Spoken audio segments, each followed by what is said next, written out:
So now we are talking about intervenor application or intervenor petition.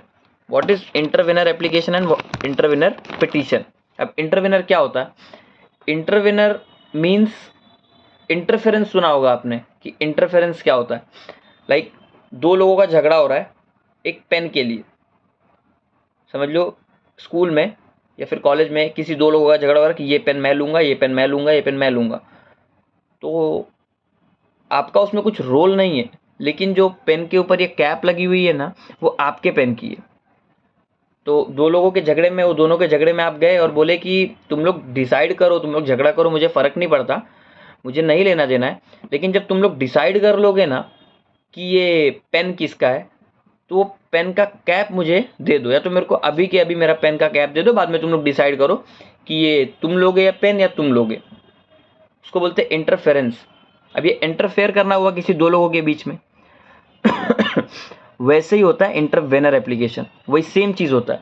Like कोई proceeding चालू है, उस proceeding के बीच में आप जाते हो, इंटरवेन करते हो और बोलते हो कि आप डिसाइड करो अपनी चीज़, जो आप झगड़ा आपका डिस्प्यूट है वो आप लोग करो सॉल्व, लेकिन उससे मेरा राइट वॉलेट नहीं होना चाहिए. आप लोग का जो डिसीजन होगा उस डिसीजन से मेरा कोई राइट वॉलेट नहीं होना चाहिए. इसलिए इंटरवेनर एप्लीकेशन करते हैं. और इंटरवेनर का मतलब वही इंटरफेरेंस ही होता है, किसी दो लोगों के बीच में जाके अपनी बात रखना, इंटरफेयर कर देना उनके बीच में, टोकना. समझ लो टोकना हो गया इंटरफेरेंस करना, और अपनी बात टोक के उनको रखना. लाइक दो, वैसे आपको बताया दो लोगों का झगड़ा चल रहा है, उसमें आके आपने इंटरफेयर किया. इंटरफेयर किस लिए किया? क्योंकि मेरा राइट वॉलेट ना हो, इसीलिए इंटरवेनर एप्लीकेशन करते हैं. Like a petition in which a person seeks to be permitted to intervene in a lawsuit involving other parties so that his own right and interest may be protected by a judgment or decree binding all. जब court में कोई suit चलता रहता है या फिर कोई matter चलता रहता है, तो जो जजमेंट आता है वो सबके ऊपर बाइंडिंग होता है. तो इंटरवेनर एप्लीकेशन का मतलब ये होता है कि जब कोई सूट चालू या फिर एक मैटर चालू, उसमें जाके मैंने इंटरफेयर कर दिया कि लाइक अगर तुम लोग की जो फाइनलिटी होगी, जो फिर जो तुम्हारा जजमेंट निकलेगा, उसमें मेरा कोई राइट वॉलेट नहीं होना चाहिए. इस बात का ध्यान रखना. अगर लाइक समझ लो एक कोई सूट प्रॉपर्टी है, इस प्रॉपर्टी है और ये प्रॉपर्टी में इतना हिस्सा साइड में कहीं आपका, तो आप जाके इंटरवेनर एप्लीकेशन डालोगे और क्या बोलोगे कोर्ट को कि आप ऑर्डर दो, ये दोनों का जो झगड़ा है वो सॉल्व करो, उससे मुझे फ़र्क नहीं पड़ता, बट जो मेरा ये छोटा सा हिस्सा है ना, वो हिस्से में कुछ मत लाना, वो मेरा हिस्सा साइड में ही कर देना. तो ये आपका राइट है, इसमें आपका राइट टाइटल इंटरेस्ट है, ये आप प्रोटेक्ट करने के लिए आपने वो एप्लीकेशन किया कि आप लोग करो, मुझे कोई प्रॉब्लम नहीं है, लेकिन मेरा जो राइट है ना, वो चीज़ वॉलेट नहीं होनी चाहिए आपके ऑर्डर या डिक्री से या फिर जजमेंट से. मेरा राइट वॉलेट नहीं होना चाहिए. इस वजह से इंटरवेनर एप्लीकेशन करते हैं. अब इंटरवेनर एप्लीकेशन करते कौन से सेक्शन में या फिर कौन से ऑर्डर में? तो सिविल मैटर में सिविल प्रोसीजर कोड चलता है. अब ऑर्डर 1 रूल 8A से हम इंटरवेनर एप्लीकेशन देते हैं राइटिंग में कि लाइक ये प्रॉब्लम है, ये चीज़ें होने वाली हैं, तो आप जब जजमेंट पास करोगे तो ये चीज़ों का खाली ध्यान रखना, बस, बाकी मुझे कुछ लेना देना नहीं है. तो ऑर्डर 1 रूल 8A में यही बोला गया कि आप एप्लीकेशन करते हो, एप्लीकेशन जमा कर देते हो, जब वो जजमेंट और डिक्री पास होगी उस टाइम पे जज उस चीज़ का ध्यान रखेंगे कि ये एप्लीकेशन आया था और इनका राइट वॉलेट नहीं होना चाहिए, मैं ऐसा ऑर्डर पास करूं. उसमें सिर्फ आप एप्लीकेशन दे सकते हो, आप पार्टी नहीं बन सकते. अब आपको पार्टी बनना है ना, तो एक अलग से पिटीशन आता है, इंटरवेनर पिटीशन ही हो गया वो भी, इम्प्लीडमेंट पिटीशन बोलते हैं उसको. वो होता है ऑर्डर 1 रूल 10 में ऑफ CPC. ऑर्डर 1 रूल 10 में ये होता है कि अगर आपको पार्टी बनना है, अगर आपको ऐसा लग रहा है कि ये जो हिस्सा था इसमें अगर मैं पार्टी नहीं बना तो मेरा और भी राइट वायलेट हो सकता है या फिर और भी कुछ मेरी चीज़ें हैं जो मुझे नहीं मिल पाएंगी, तो अब मुझे पार्टी बनना है उस सूट में, क्योंकि मेरा राइट मुझे पता है कि अफेक्ट होनी ही होनी है. तो आपने अभी इंटरवेन तो किया, लेकिन एज अ पार्टी किया, मुझे अब पार्टी बनाओ उसमें, मैं भी एक नेसेसरी पार्टी हूँ उस सूट का. और आप समझ लो जब सूट फाइल हुआ तब आपको पार्टी नहीं बनाया गया, तो अब आप क्या करोगे? अब लाइक मेट्रोपॉलिटन सिटीज़ में, जैसे मुंबई जैसे सिटीज़ में चेंबर समन्स चलता है. चेंबर समन्स में क्या होता है? चेंबर समन्स निकलता ही इसी वजह से ऑर्डर 1 रूल 10 में ही निकलता है चेंबर समन्स. उसी को बोलते हैं चेंबर समन्स।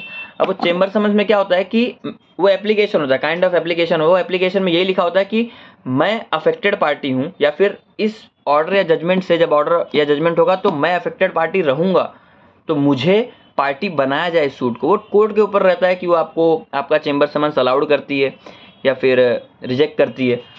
तो यहाँ पे तो चेंबर समन्स चलता है, बाकी जगहों पे एप्लीकेशन चलता है डायरेक्ट, बाकी जगहों पे डायरेक्ट एप्लीकेशन चलता है ऑर्डर 1 रूल 10 में। और ऑर्डर 1 रूल 8A में क्या होता है कि सिर्फ मैं एप्लीकेशन देता हूँ और एप्लीकेशन कोर्ट में जाता है और वो सिर्फ ऑर्डर के टाइम पे ध्यान देते हैं, मैं पार्टी नहीं बनूंगा। ऑर्डर 1 रूल 8A में मैं पार्टी नहीं बनूंगा, बट मेरा एप्लीकेशन वो रिकॉर्ड में चला जाएगा और जब वो ऑर्डर या जजमेंट पास होगा तब वो उन बातों का ध्यान रखेंगे। एक है कि in a law intervention is a procedure to allow a non party. Intervention is a procedure to allow a non-party called intervener to join ongoing litigation either as a matter of right or at the discretion of the court without the permission of the original litigants। बिना permission जो plaintiff और defendant है या फिर complainant या accused, उनके बिना permission, उनकी परमिशन लेने की जरूरत नहीं है। एप्लीकेशन ले जाके आपको डायरेक्ट कोर्ट में जमा करना है कि इस मैटर में मैं ये एप्लीकेशन जमा कर रहा हूँ और मुझे अलाउ करो कि मैं अपना रख सकूं, जो भी मेरा पक्ष है वो मैं रख सकूं। तो ऑर्डर 1 रूल 8A में क्या होता है कि मैं सिर्फ एप्लीकेशन दे दूंगा और वो सिर्फ जजमेंट के टाइम पे ध्यान रखेंगे। लेकिन ऑर्डर 1 रूल 10 में क्या होगा कि मुझे एज अ पार्टी बनाओ, मुझे वो सूट में मुझे पार्टी बनना है, फिर मैं अपना रिप्लाई दूंगा कि इन्होंने क्या बोला और उन्होंने क्या बोला, उस चीज़ का मैं रिप्लाई दूंगा। अब मैं कैसे ज्वाइन होना चाहता हूँ तो डिपेंड करता है मैटर के ऊपर। तो ये हो गया सिविल में कि लाइक इंटरवेनर कैसा हो गया, इंटरवेंशन कैसा हो गया कि 2 तरीके से हो गया। एक में सिर्फ एप्लीकेशन दे दूंगा, वो सिर्फ जजमेंट के टाइम पे ध्यान रखेंगे कि हाँ ऐसा भी कोई एक एप्लीकेशन आया था, इस बंदे का राइट वॉलेट नहीं होना चाहिए। और दूसरा हो गया इम्प्लीडमेंट पिटीशन हो गया, इम्प्लीडमेंट एप्लीकेशन हो गया। लाइक इम्प्लीडमेंट, मुझे भी प्लीड करना है, I am also pleading something in this particular suit. Like एक पर्टिकुलर सूट है, उसमें मैं प्लीड करना चाहता हूँ क्योंकि मेरा राइट वॉलेट होने वाला है, मुझे पता है कुछ भी होगा मुझे, और मैं उस सूट में या फिर उस मैटर में नेसेसरी पार्टी हूँ, मुझे पार्टी नहीं बनाया गया था। अभी ऑर्डर 1 रूल 1 एंड 3 में लिखा हुआ है कि who will be the party, कौन, मतलब कौन ऐसा बंदा है जो नेसेसरी पार्टी होता है। वो ऑर्डर 1 रूल 1 एंड 3 में दिया हुआ है कि कौन कौन नेसेसरी पार्टी होता है एक पर्टिकुलर सूट में, और उन सबको पार्टी बनाना पड़ता है। तो मुझे जब मैं इम्प्लीडमेंट एप्लीकेशन डालूंगा ऑर्डर 1 रूल 10 में, तो मुझे ये बताना पड़ेगा कि मैं कैसे नेसेसरी हूँ, मैं कैसे नेसेसरी पार्टी बताऊँ, मेरा राइट कैसे अफेक्ट हो रहा है, वो सब चीज़ें एप्लीकेशन में लिखनी पड़ती है और वहाँ पे जाके प्लीड करना पड़ता है। मतलब बताना पड़ता है जज को कि ये सर्कमस्टेंसेस है, ये चीज़ें हैं, इससे मेरे राइट अफेक्ट हो रहे हैं, तो मैं भी एक नेसेसरी पार्टी हूँ इस पर्टिकुलर सूट का। अब क्रिमिनल का बताता हूँ आपको कि क्रिमिनल में क्या होता है। जैसे सेक्शन 34 क्या बोलता है, 24 सॉरी, सेक्शन 24 बोलता है आप सीआरपीसी का कि जो पीपी होते हैं, अब जैसे कोई मैटर होता है स्टेट का against, criminal matter against state ही होता है, तो स्टेट के जो मैटर होते हैं उनके तरफ से लड़ते हैं पीपी और असिस्टेंट पीपी, पब्लिक प्रोसिक्यूटर और असिस्टेंट पब्लिक प्रोसिक्यूटर। तो सेक्शन 24 में क्या लिखा गया है कि जो पीपी होते हैं वो स्टेट के लिए विथ और without written authority they can plead on behalf of the state.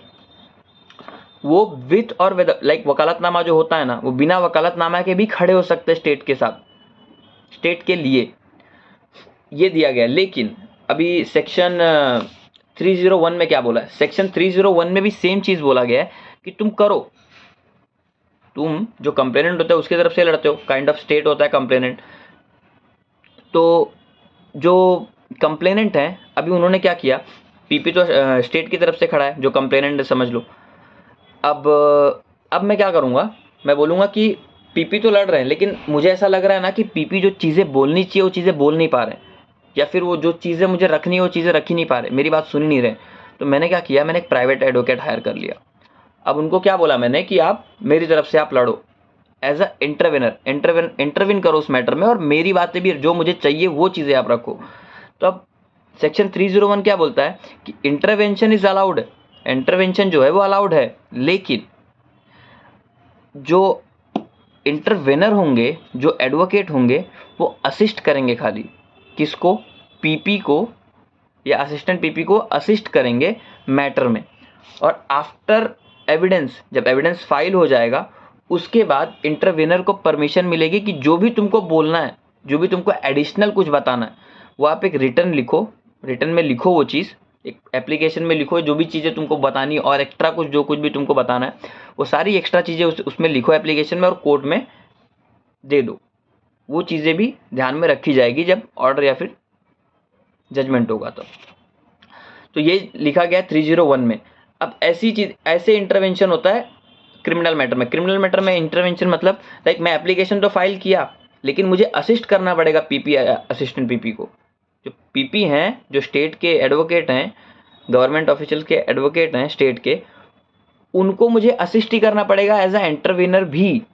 अब मैं कब बोल पाऊंगा, जब एविडेंस फाइल हो जाएगा उसके बाद में मुझे परमिशन मिलेगा कि मैं अब जो मुझे बोलना है या फिर जो मुझे बोलना चाहता हूँ वो मैं एक रिटर्न में लिखूं, एक रिटर्न एप्लीकेशन में लिखूं। एप्लीकेशन में सारी चीज़ें लिखूंगा कि ऐसा ऐसा है, ऐसा ऐसा है, ये जो भी सर्कमस्टांसेस है, उसके बाद में मैं वो कोर्ट में जमा करूंगा ऑन रिकॉर्ड, और वो रिकॉर्ड में जाएंगी, वो भी चीज़ें ध्यान में रखी जाएंगी ऑर्डर के टाइम पे। तो ये होता है इंटरवेनर। सीपीसी में क्या है, order 1 rule 8A। Order 1 rule 8A क्या बोलता है कि तुम एप्लीकेशन दे सकते हो कि मेरा राइट वॉयलेट, जब आप ऑर्डर या जजमेंट पास करोगे तो मेरा राइट वॉयलेट ना हो, इस बात का ध्यान रखना। ये पर्टिकुलर मेरा राइट है तो इसका ध्यान रखना आप, ये वॉयलेट ना हो। और ऑर्डर 1 रूल 10 में क्या करते हो आप, इम्प्लीडमेंट एप्लीकेशन डालते हो। लाइक मुझे भी पार्टी बनना है, खुद को पार्टी बनाने के लिए आप इम्प्लीडमेंट एप्लीकेशन डालते हो।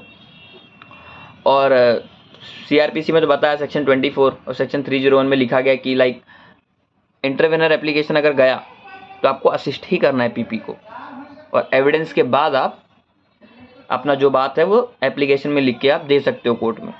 तो ये था intervener application. Intervener application is basically, आप दो वर्ड एक लाइन में बताऊँ, एक वर्ड में बताऊँ तो इंटरफेरेंस होता है, जो हम रोज सुनते हैं इंटरफेयर करना किसी भी मामले में, वो होता है इंटरवेनर एप्लीकेशन। अब वो कोर्ट के ऊपर होता है कि वो अलाउ करेगी या फिर रिजेक्ट करेंगे। Thank you.